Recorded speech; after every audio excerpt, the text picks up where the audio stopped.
Home, com a autor de llibres, la meva experiència és que de normal les falles se posen en contacte amb tu perquè t'han vist potser ja en algun tipus de ponència, xerrada, o li han parlat de tu,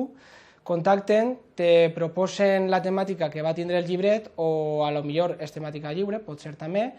i a partir d'ahí pues, tu amoldes algun treball que pugues fer ex novo o ja tingues a aquesta proposta que te fas a la comissió. L'únic però és de veritat la qüestió de la remuneració econòmica. És veritat que n'hi ha moltes comissions que ens reconeixen la labor que fem a nivell de la difusió del nostre nom, del nostre treball,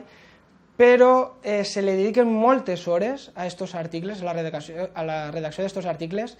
i també en el meu cas particular també se li dedica molt de temps a buscar el material que ha de servir per a fer aquest article. Estic parlant de la compra de llibrets antics, fotografies, l'anar i tornar a arxius, etc. Tot això hauria de tindre també aquesta